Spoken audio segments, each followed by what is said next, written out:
দিনের সব ক্লান্তি শেষে যখন মন একটু শান্তি খোঁজে, তখন পাশে থাকুক কিছু গল্প, কিছু অনুভূতি আর একটু ভালো লাগা। স্বাগতম সন্ধ্যার আসরে। এখানে থাকবে জীবনের ছোট ছোট বাস্তব গল্প, কিছু হাসির মুহূর্ত আর হৃদয় ছুঁয়ে যাওয়া কিছু গল্প কথা। চলুন কিছু সময় নিজের জন্য রাখা যাক, কিছু অনুভূতি আবার নতুন করে অনুভব করা যাক। So relax your mind and you enjoy the beauty of the evening. Subscribe and stay connected with Facebook and YouTube channel সন্ধ্যার আসর। আজকে আমাদের প্রসঙ্গ হচ্ছে কেন্দ্রীয় সরকারের রেল মন্ত্রক থেকে যেই রেলের জমি দখল মুক্ত করা হচ্ছে, এতে সাধারণ মানুষের কি উপকার বা অপকার হচ্ছে এই নিয়ে আমাদের আলোচনা। অবশ্যই আপনারা মন দিয়ে শুনুন। আজকে আমার প্রথম প্রশ্ন বন্ধুদের কাছে, যে তোমরা বলো যে তুমি কি মনে করছো এতে আমাদের বাংলার কি কি উপকার হবে, রেলের কি কি উপকার হবে এবং সাধারণ মানুষ এ থেকে কতটা কষ্টে পড়ছে বা কতটা উপকারিত হচ্ছে। রেলের জায়গা যে দখলমুক্ত হচ্ছে, রেলমুক্ত যে জায়গা দখলমুক্ত করছে, সেখানে এটা আরও অনেক আগে রেল করতে পারতো, রেল করা উচিতও ছিল। হ্যাঁ, কিন্তু রেল তো নিজে নিজে জিনিসটা করতে পারে না। রেলকে সেই রাজ্য সরকারের সাপোর্টে কাজটা করতে হবে। সেই রাজ্য সরকারের এই পরিবর্তনের ফলে এখন যেহেতু বিজেপি গভর্নমেন্ট আছে, কেন্দ্রেও আছে, রাজ্যেও আছে, তো রাজ্যের সেই সাপোর্টটা রেলমন্ত্রক পাওয়ার ফলে এখন রেল তার জায়গা দখলমুক্ত করতে পারছে। এখন কথা হচ্ছে যে রেল এই কাজ করতে গিয়ে অনেক গরিব মানুষের অন্যের করতে গিয়ে, হ্যাঁ, অনেক হকার ভাইরা যারা আছেন তাদের পেটের অন্যের সংস্থান আর কি তারা হারিয়ে ফেলছেন। এটা কতটা যুক্তিযুক্ত বা যুক্তিযুক্ত নয়, এ নিয়েই প্রশ্ন আমাদের। কিন্তু ঘটনা হচ্ছে, আমরা যদি দেখি বিভিন্ন রেল স্টেশনগুলো যে পরিস্থিতি, সেখানে রেল মন্ত্রককে আজ না হয় কাল এটা করতেই হতো এবং করাটা আমার মনে হয় যথেষ্ট যুক্ত হচ্ছে। এই জন্যই হচ্ছে, হ্যাঁ, এখানে কিছু মানুষের তো অসুবিধা অবশ্যই হচ্ছে, সেটা অস্বীকার করার কোনো জায়গা নেই। কিন্তু সেটা তো শুধুমাত্র দেখলে হবে না, বৃহৎ স্বার্থে, হ্যাঁ, বৃহৎ জনগণের স্বার্থে আমার মনে হয় রেলের পদক্ষেপ সঠিক। এখানে যিনি এই মুহূর্তে বলেছেন তিনি তার সঙ্গে আমি অনেকটাই একমত। এই কারণেই যে বৃহত্তর জনগণের স্বার্থে কাজটি করা হচ্ছে। তবে এখানে আর একটা দিক ভেসে উঠছে, সেটা হচ্ছে যে রেলের অধিকৃত জায়গাতে যে সমস্ত মানুষের ঘরবাড়ি ছিল তাদের ঘরবাড়িগুলো ভাঙা পড়বে। তো সেসব মানুষদের জন্য রেল যদি একটা বাসস্থান বা কোনো বাসস্থানের জায়গার ব্যবস্থা করে, তাহলে সেটা বেশ পজিটিভ হবে। আমাদের সাধারণ মানুষের সবসময় কয়েকটা দাবি থাকে অ্যাজ এ হিউম্যান বিং। অন্ন, বস্ত্র, বাসস্থান।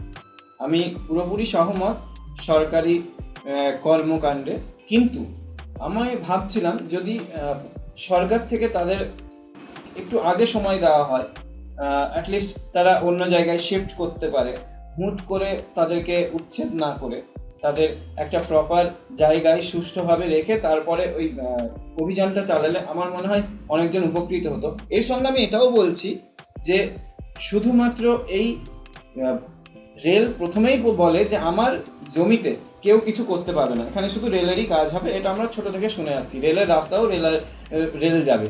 যদি সেই সময় যে কোনো মানুষ থাকুক বা যাই থাকুক, সেটা কিন্তু ক্রস করে রেল যেতে পারে। এরকমই রেলের জমিতে কেউ কখনো অধিকার ফলাতে পারবে না, সেখানে স্টাফরাই থাকতে পারবে রেলের, কিন্তু তাও কর্মের সময় কালটুকু। এবার সেটা তো ব্যাপারটা দাঁড়িয়েছে, তুই যেটা বললি যে স্টাফ, সেটা তো রেলের নিজের ডেভেলপমেন্টের কাজ, রেলের জায়গা, সেটা রেল কীভাবে তার ডেভেলপমেন্ট কোথায় কী করবে না করবে সেটা নিজস্ব ব্যাপার। এখন তুই যেটা বললি যে আগে টাইম দিলে ভালো হতো, হ্যাঁ, এখানে অবশ্যই মানুষকে আগে জানালে হলে ভালো হতো, ঠিক কথা। কিন্তু কি সত্যি কি রেল জানায়নি? আমি যতটা জানি, যদি আমার ধরে নেওয়া হয়, যেমন কল্যাণী থেকে রানাঘাট এই যে থার্ড লাইন, থার্ড লাইনে যদি এটাকে ধরে নেওয়া হয় অ্যাজ এ এক্সাম্পল হিসেবে, এটা শুধুমাত্র হতে পারছে না চাকদা, হ্যাঁ, বা মদনপুর সম্ভবত, হ্যাঁ, এইসব জায়গায় যে স্টেশনের ওপরে যে গুমটিগুলো হয়েছে আর কি হকারদের, তাদের বাধার কারণে এটা কিন্তু করা যাচ্ছে না। হ্যাঁ, এর থার্ড লাইনটা হওয়া খুবই যুক্তিযুক্ত এবং জরুরি। হ্যাঁ, না হলে রেলের, হ্যাঁ, এই যে বৃহৎ কর্মকাণ্ডটা আগে মানে পিছিয়ে পড়ছে।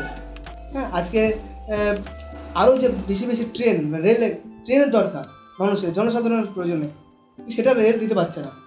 হ্যাঁ, এবার দেখা যাচ্ছে তারা দীর্ঘদিন ধরে, রেল কিন্তু একবার দুবার না, বেশ কয়েকবার তাদেরকে নোটিশ অলরেডি দিয়েছে, তাদের সঙ্গে বিভিন্ন সময় বিভিন্ন ডিআরএম এসে আলোচনা করেছে।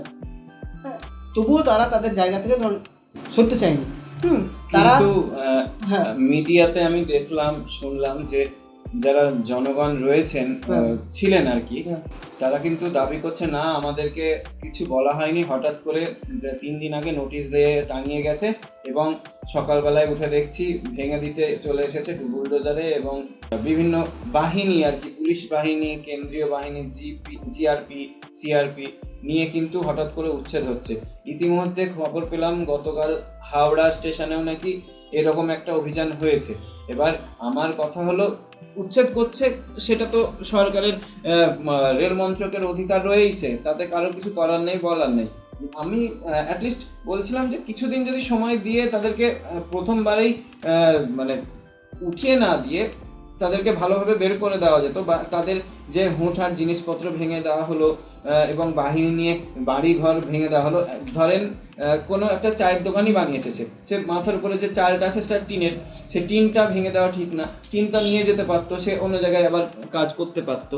এতে দুজনেরই উপকার হতো। প্রথমত সরকারের প্রতি তাদের একটা স্নেহ শ্রদ্ধা তৈরি হতো, সাথে সহানুভূতি থাকতো, এবং তারাও বলতো যে আমাদের উপর মানবতা দেখানো হয়েছে এবং আমরা এই কর্মের অবশ্যই সঙ্গে আছি। কেউ তো সরকারের বিরোধিতা করতে পারে না, কারণ সে নিজেও জানে সে এই মুহূর্তে যেটা করছে অবৈধভাবে আছে, সে ছেড়ে চলেই যেত। হ্যাঁ, না, সেটা সেই সরে চলে যেতে এতটা সোজাভাবে কিন্তু হয়নি। হ্যাঁ, দীর্ঘদিন ধরে বিভিন্ন সময় রেল মন্ত্রক বা রেল বিভিন্ন সময় বিভিন্ন ডিআরএম সাহেব এদের সাথে আলোচনা করেছিলেন।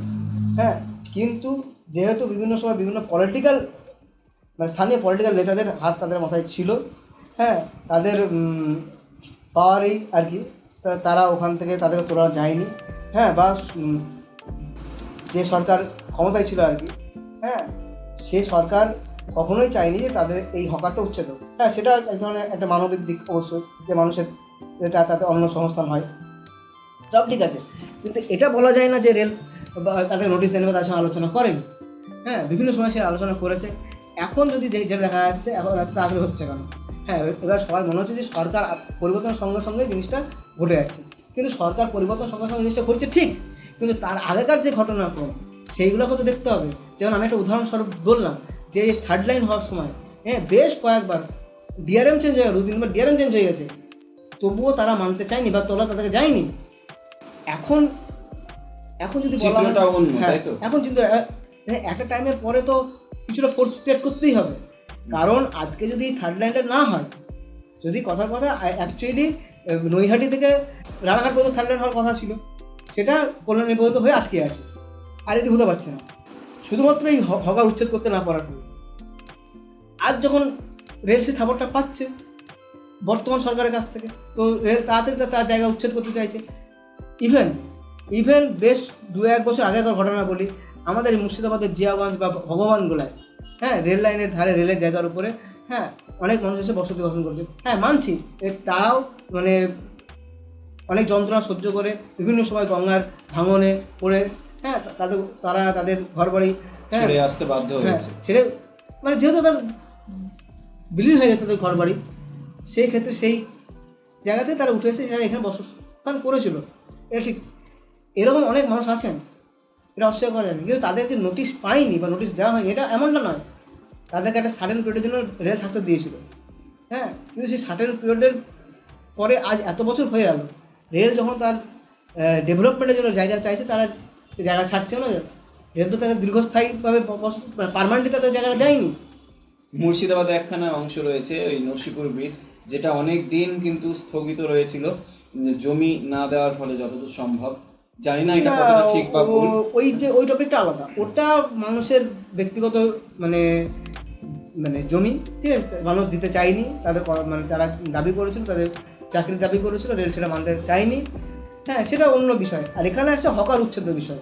এটা হকার উচ্ছেদ, ওটা মিলিয়ে ফেললে কিন্তু হবে না, ওটা পুরোপুরি একটা আলাদা। না, আমি রিলেট করলাম এইভাবে যে যেহেতু রেলের জায়গা, রেল চাইছে, এবার আমি এটা জানতাম না যে সেটা ব্যক্তিগত জায়গা, রেল মানুষের কাছে চাইছিল। হ্যাঁ, এটা ক্লিয়ার হলো। কিন্তু আমি ব্যক্তিগতভাবে বলবো, যা হচ্ছে ঠিক হচ্ছে, অস্বীকার করব না। ফুটপাতে সত্যিই আজকে হাঁটার জায়গা নেই। কলকাতা বলুন, বহরমপুর বলুন, হাওড়া বলুন, শিয়ালদা বলুন, এখানে শুধু হকার এখানে ওখানে কিছু না কিছু বিক্রি করছে, এখানে কিছু না কিছু নিয়ে জটলা হচ্ছে। এতে মানুষের একটা সিকিউরিটিরও ব্যবস্থা কমে যাচ্ছে, কারণ অত ভিড়ের মধ্যে কারো পকেট মার গেল বা কোনো কিছু চুরি হয়ে গেল, কোনো মানুষ হারিয়ে গেল, এতে কিন্তু সিকিউরিটি সিস্টেমেরও কষ্ট হয় তাদেরকে ফাইন্ড আউট করতে। এবার এইখানে একটা কথা বলি আমি, শিয়ালদা স্টেশনে প্ল্যাটফর্মের উপরে এরকম ছোটো ছোটো ছোটো ছোটো অনেক দোকান করে ফেলেছে। হ্যাঁ, দীর্ঘদিন ধরে তারা আছে। এবার তাদের ব্যবসার স্বার্থে মানুষের যাতায়াত করতে অসুবিধা হয়।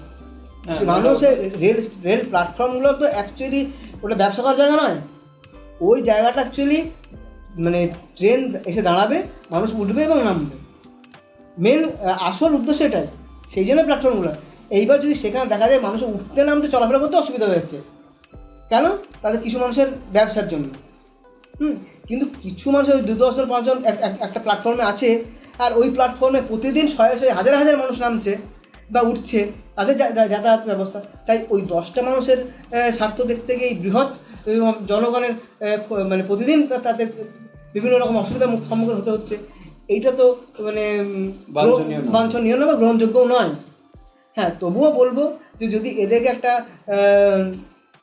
অলরেডি ব্যবস্থা করা যেত তাহলে হয়তো ভালো হতো। হ্যাঁ, যে না, এদের একটা কর্মসংস্থান হতো, ঠিক আছে। কিন্তু এবার বুঝতে হবে, তখন রেল বাধ্য নয় যে এদেরকে তাদের দিতেই হবে। যতদিন এরা ইচ্ছা ব্যবসা করেছে তাদের মানে সংসার এখান থেকেই চলেছে, ঠিক আছে। আজ রেল চাইছে না, এদের উঠে যেতেই হবে। বৃহৎ জনগণের স্বার্থে এটা মেনে নিতেই হবে। এটা অবশ্যই, এটা খুব ভালো সুন্দর কথা বলেছে। সরকারকে একটা অল্টারনেট ব্যবস্থা গ্রহণ করা উচিত এই মুহূর্তে, যেটা আমার মনে হয়। কারণ তারা যাদেরকে উচ্ছেদ করা হচ্ছে তারা বেআইনিভাবে থাকতো, এটা অবশ্যই ঠিক। তবে সরকার যদি তাদেরকে একটা থাকার একটা জায়গার ব্যবস্থা অন্য কোথাও করে দেয়, তাহলে জিনিসটা ওই সব মানুষদের পক্ষে একটু সহজ হয়ে যায় আর কি, মানে জীবনটা আর কি। শুধু এটাই থাকার ব্যবস্থা না, থাকার ব্যবস্থাকেও বড় ব্যাপার হলো ওই জায়গা থেকে তাদের জীবিকা নির্বাহ হতো। তো সেই জীবিকার যদি একটা অল্টারনেটিভ ব্যবস্থা করা যেত, যে স্টেশন চত্বরে হয়তো থাকলো না, কিন্তু এমন জায়গায় থাকলো যেখানে মানুষ কোঅপারেটও করতে পারবে। কারণ আমরা জানি স্টেশনে বা এয়ারপোর্টে সবসময় কিন্তু সেখানকার জিনিসপত্রের দাম অনেকটা বেশি হয়। আমাদের মতো নিম্ন মধ্যবিত্ত ঘরের ছেলেদের এখানে কিন্তু খাওয়া দাওয়া বা কোনো ছোটোখাটো জলের বোতল কিনতে গেলেও অনেকটাই কষ্ট হয়। তো সেখানে তারা অনেকটা সহজ করে দিত কিছু গরিব মানুষ, আমাদের মতো মানুষের জন্যে। এই জায়গাটা এখানটাতে আমি একটা কথা বলতে চাই, সেটা হলো যে এটা শুধু রেল করতে পারবে না। রেলের সঙ্গে আমাদের স্থানীয় মানে রাজ্য সরকার যারা আছেন তাদের সঙ্গে কোঅপারেটিভে, হ্যাঁ, যদি রেল স্টেশন চত্বরে বা স্টেশনের কাছাকাছি একেবারে যে এরা যে মানুষের মানে এদের দ্বারা শুধু ক্ষতি হয়েছে বা মানুষের অসুবিধা হয়েছে এমনটা নয়। মানুষ এদের কাছে অল্প বয়সে খাবার কিনেছে, জল কিনেছে। হ্যাঁ, সাধারণ মানুষ যারা, হ্যাঁ, নিম্ন মধ্যবিত্ত, হ্যাঁ, বা নিম্নবিত্ত মানুষ যারা, তারা এদের কাছ থেকে মানে বিভিন্ন সময় হ্যাঁ, তাদের মানে বিভিন্ন রকমের ছোটো ছোটো যে খাবার দোকানগুলো ছিল সেখানে মানুষ খাবার কিনে উপকৃত অবশ্যই হয়েছে, সেটা অস্বীকার করার জায়গা নেই। হ্যাঁ, বিভিন্ন, সেই জন্য আমি বলবো যে রেল মন্ত্রকের সঙ্গে কোঅপারেটিভলি রাজ্য সরকার যদি স্টেশনের প্রচুর জায়গা থাকে আর কি, হ্যাঁ, রেলের প্রচুর জায়গা থাকে বিভিন্ন স্টেশনের কাছাকাছি, হ্যাঁ, তাদের যদি ছোটো ছোটো ঘর করে বা একটা ছোটো মার্কেটের মতন করে, হ্যাঁ, সেপারেটলি একটা মার্কেট মতন করে তাদেরকে যদি জায়গা করে দেওয়া যায়, তারাও নিজেদের ব্যবসা করতে পারবে। এবং এই যে আমাদের মতো সাধারণ মানুষ, তারাও সবসময় যে মানে কর্পোরেটের ওই বড় বড় জায়গায় খেতে পারবো এমনটা নয়। হ্যাঁ, যেরকম আপনার শিয়ালদা স্টেশনে KFC বা যাই আছে, ওয়াও মোমো, বিভিন্ন টাইপের যে আছে, এটা সাধারণ মানুষের পক্ষে অ্যাফোর্ডেবল নয়। এই সাধারণ মানুষের কথা চিন্তা করেও মানুষকে এদেরকে একটা জায়গা করে দেওয়া, যেখান থেকে মানুষ অল্প দামে কিছু খাবার তারা সংগ্রহ করতে পারে। এটারও প্রয়োজনীয়তা কিন্তু অবশ্যই আছে, এটা অস্বীকার করলে হবে না। এবার আমি বলছি না যে পুরোপুরি স্টল করে দিক, আমার কথা হলো যেরকম ইনকাম হবে সেই অনুযায়ী একটা প্রত্যেক দিনের মূল্য বা মাসিক কোনো ভাড়া টাইপের যদি ব্যবস্থা করা হয়, তাহলে এই দুটো একসঙ্গে কিন্তু ভালোভাবে চালানো যেতে পারে। তারা ব্যবসাও করতে পারবে এবং এখান থেকে রেলেরও কিছু ইনকাম হবে। হ্যাঁ, সেটাই বলছি, রেলের জায়গার উপর যদি নির্দিষ্ট জায়গায় স্টল করতে হবে, যদি আবার দেখে যদি অনিয়ন্ত্রিতভাবে স্টল করতে দেওয়া যায়, তাহলে আবার সেটা অনিয়ন্ত্রিতভাবে হতে থাকবে, তাহলে মানুষের অসুবিধাই হবে। আমি চাইছি রেলের জায়গা আছে, রেলের সঙ্গে স্থানীয় প্রশাসন, স্থানীয় মানে যারা সরকার এখন, তারা আলোচনায় বসুক এই বিষয়টা নিয়ে, এবং তাদেরকে তাদের সহযোগিতায়, রাজ্য সরকারের সহযোগিতায় সেখানে ছোটোখাটো একটা মার্কেট বা স্টল, বিভিন্ন স্টলের জায়গা করে দিয়ে আর কি, এদের সেখানে বসতে দেওয়া হোক। তাদেরও রুজি রুজির ব্যাপার আছে। আর সেই সঙ্গে সঙ্গে আমাদের এখানে বেশিরভাগ মানুষ বিলো পভার্টি লেভেলে বসবাস করে, তারা কিন্তু ওই বড় দোকানে গিয়ে বা একটু মানে এই জায়গায় গিয়ে তারা কেনাকাটি বা করতে পারবে সম্ভবই না তাদের পক্ষে। তাই তাদের কথা মানুষের চিন্তা করা উচিত। দুই পক্ষেরই প্রয়োজনীয়তা কিন্তু আছে। মানুষ নিয়েই সরকার, সরকার নিয়েই মানুষ।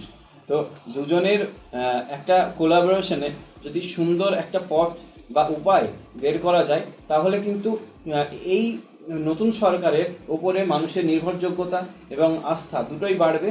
এবং এই যে বিলো পভার্টি লেভেল আমাদের মানুষজন যারা রয়েছেন, তাদেরও জীবনযাত্রায় অনেকটা সুধার আসবে। আজকের এই আলোচনায় আমরা প্রায় প্রত্যেকেই সহমত কম বেশি রেল মন্ত্রকের সঙ্গে। রেল মন্ত্রক যা করেছেন আমাদের ভালোর জন্যই করেছেন, কিন্তু পাশাপাশি যাদের ঘর ছাড়তে হলো বা বাসস্থান রিজকি জীবিকা নির্বাহের জায়গা ছাড়তে হচ্ছে, ভবিষ্যতে হয়তো রেল মন্ত্রক এবং আমাদের পশ্চিমবঙ্গ সরকারের সহায়তায় তাদের জন্য কিছু না কিছু ব্যবস্থা করবে, আমরা আশা করছি। তোমরা কি সবাই সহমত? আমরা সবাই সহমত এই বিষয়ে। এবং আমি এর সঙ্গে আরেকটা কথা যোগ করতে চাই, সেটা হচ্ছে যে বর্তমানে ট্রেনে যে পরিমাণ ভিড় হয়, যে পরিমাণ জনগণ হয়, তাতে অতিরিক্ত ট্রেনের ব্যবস্থা অবশ্যই দরকার আছে এবং অতিরিক্ত লাইনেরও দরকার আছে, যাতে ট্রেন যোগাযোগ ব্যবস্থা এবং ট্রান্সপোর্ট সিস্টেম আরও সহজতর হয় এবং দ্রুতগামী হয়, যার ফলে সাধারণ মানুষ সহ যারা ব্যবসায়িক তাদেরও বেনিফিট হবে। তো এদিক থেকে অবশ্যই রেল একটা গুরুত্বপূর্ণ পদক্ষেপ গ্রহণ করেছে এবং রেল আশা করি যারা বাসস্থান ত্যাগী হয়েছে তাদের জন্য একটা বিকল্প ব্যবস্থা গ্রহণ করবে। এই আশায় আমরা সবাই রাখছি। আজকে আমাদের এই আলোচনা এখানেই ইতি। আপনাদের মতামত আমরা আশা করি। আপনারা কি মনে করছেন? জনগণের কাছে আমার প্রশ্ন, আপনাদের নিজস্ব ব্যক্তিগত মতামত অবশ্যই আমাদের কমেন্ট বক্সে কমেন্ট করবেন এবং আজকের এই অডিও পডকাস্টটি ভালো লাগলে আমাদের সন্ধ্যার আসরকে অবশ্যই সাবস্ক্রাইব করবেন এবং ফেসবুকে পেজে ফলো করবেন। আমাদের ইতিমধ্যে স্পটিফাইও নতুন পডকাস্ট আসছে, আপনারা সেখানেও সন্ধ্যার আসরকে পেয়ে যাবেন। ধন্যবাদ।